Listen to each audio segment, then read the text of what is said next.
This is the video demo for the mini monthly caseload manager for speech therapy. This is the smaller, less detailed version of the full caseload manager.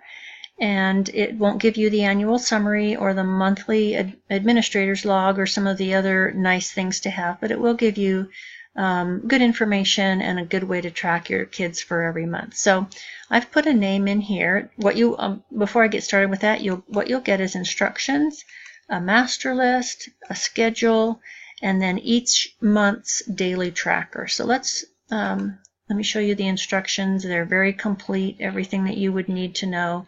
And also there's a listing of what else you would get if you were to purchase the full monthly caseload manager. So let's say you go to your master list, and we've put JJ on there. I have put his date of birth in, and I'm not sure why that said 13, so let's make it 10. That calculates him out at 5 years, 11 months. That would put him as a first grader. And speech language impairment is what the eligibility category is. These are all your options. His last speech eval was on 15, but let's say I just want to show you something. Let's say it was on September. Let's say it was in 14. So when I click that, it automatically calculates the next speech eval. And so then you'll know to be looking for it on the horizon in the fall of 2017. Then you can put the therapy type that you like. You can choose the number of minutes that you need to do per week. And let's say that he's a Medicaid child. So all of these, let's say you have 15 kids, you're going to put them all in here in the same way. And then at the very end of this document, it's fit for 100, but what it will do is it will calculate for you how many were in each eligibility category. So here he is under speech language impairment, and how many in each grade, and there he is under first grade. Of course, these would get bigger as you had more kids up there. Okay, so then your next one that you have available to you is a general schedule, and as we know, that has to be very flexible, so this is totally editable. I did not save any of these cells so that you can change it any way you like. And so let's say you go in August, and you start to see him, and there he is. I didn't have to put him in because he populated from that master list. So as many kids as you put in that master list is as many kids that are going to show up automatically here.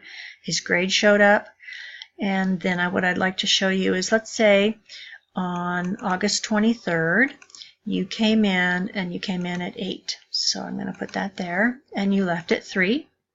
Let's say you left at 3:30 that day. So I'm going to put 3:30, and that calculates over here for 7 hours and 30 minutes. Now, if you took a half an hour for lunch, then you would just maybe put 3 o'clock to take that off the back end there.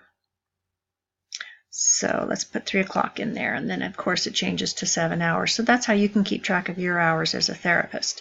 So okay, so let's say that JJ had on that day 30 minutes of individual therapy, but you also spent 30 minutes in an IEP meeting for him. So let's put that in there. Now this will not count to his daily minutes. It'll just be a way for you to make sure that you're keeping track of the hours and the time that you're putting in and to what kid it would be attributed to. Okay, so this is all of this is week 1. 1 day, 2nd day, 3rd day, 4th day, 5th day. And each month has 5 weeks in it, so we will just continue on. So that would be week 2. You would do the same thing for week 2, week 4, and week 5. Okay, when week 5 ends, all of your hours as a therapist will calculate here automatically. All of the hours for each child will calculate here automatically. And here is a summary for August. So you'll have how many individual hours, and there's our 5. He didn't have any groups, so it's 0. We did do the IEP meeting, and that was 5.5. But what was it? Oh, there it is. It was an IEP meeting. So it could have showed up as anything. You don't have to put anything in those hours, because if you just wanted to mark that he was absent, you could mark absent, and there it would show up. So let's go ahead and say that on one day JJ was absent the very last day of that month. So let's mark him absent. And as you can see, you have lots of options here. You have field trip, you have district testing, classroom observation, anything that you want, and you have other if something doesn't fit.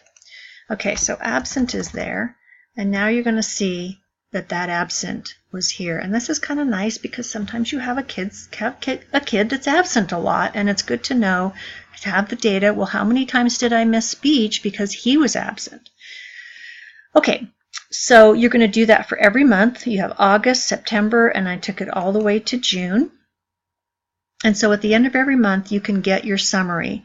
Now, the full caseload manager takes all of these summaries and puts it on one page for all children. And so that's kind of really nice.